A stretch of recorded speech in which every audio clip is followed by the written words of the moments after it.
In 1947, the Mont Pelerin Society was created, which founded neoliberalism. And its aim was to undermine Keynesian economics and the cohesion in society where the state could do good things on behalf of people. It is the philosophy of the Conservative Party to its core. It is the philosophy of most Liberal Democrats who subscribe to the Orange Book. It's been a philosophy of a quite large number of members of the Labour Party. It's a body of theory that has theoretical inconsistencies, has no real evidence base, yet it dominates because of the use of the language and the metaphors that buttress it and support it. We're told that the national government who issues the currency is like a big household. Well, no, it's not. All us households, we have financial constraints. We either, to spend, we've got to get an income, we have to save and spend from foregone consumption, or we have to borrow money. Well, the national government doesn't have to do that, ever. It issues the currency, stupid. There isn't a magic money tree that we can shake that suddenly provides for everything that people want. The state has no source of money other than the money people earn themselves. There it is. Dear Chief Secretary, I'm afraid there is no money.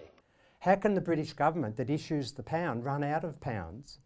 A national government that issues its own currency can never run out of money. Ever, ever. Hello, I'm Kojak Lor from Swedish television. I'm wondering, can the ECB ever run out of money?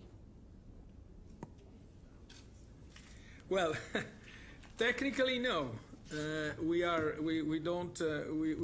cannot run out of money. There's nothing to prevent the federal government from creating as much money as it wants and paying it to somebody. There is no shortage of money in this country, I promise you.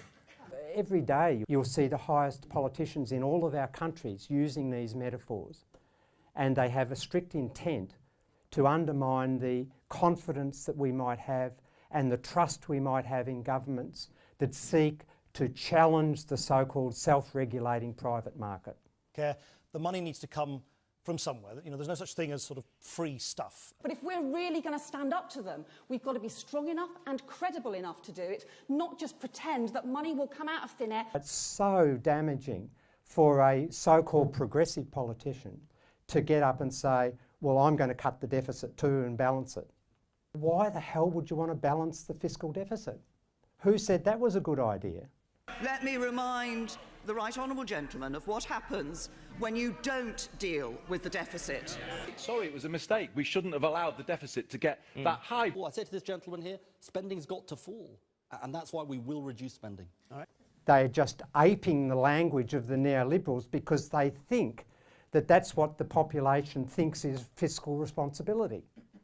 But this is a population that has been poisoned by these ridiculous metaphors to construe something in a way that's totally erroneous and has no application to evidence or reality, but serves an ideological agenda of a very small proportion of our population and undermines the prosperity of the majority. A study has linked the Tories' cuts to health and social care spending to the deaths of 120,000 people. People are dying here, and nobody cares. Today, austerity, sadly, and suicide go hand in hand in Greece. A study out directly links most suicides in 2009 and 2010 to the budget cuts there. It's degrading. It's especially when you've worked all your life.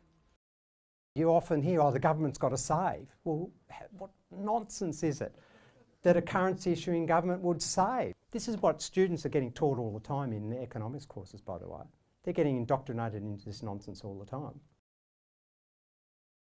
A national government that issues its own currency can have whatever consumption possibilities it wants at any time now or in the future.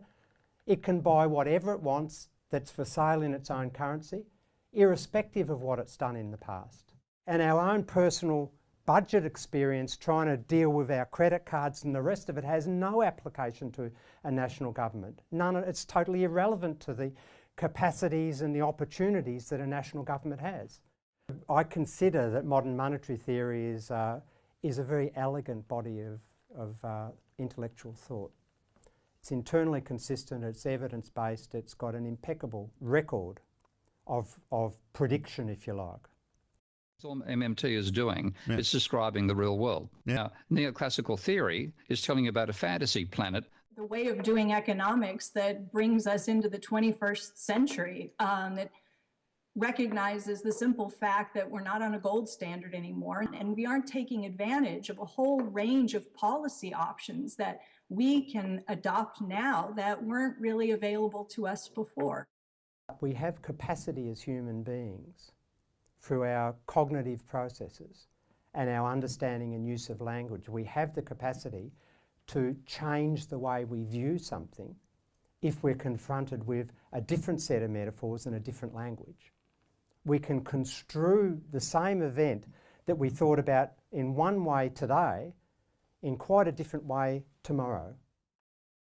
The note comes first, the tax bill comes second. When you pay tax, you do this.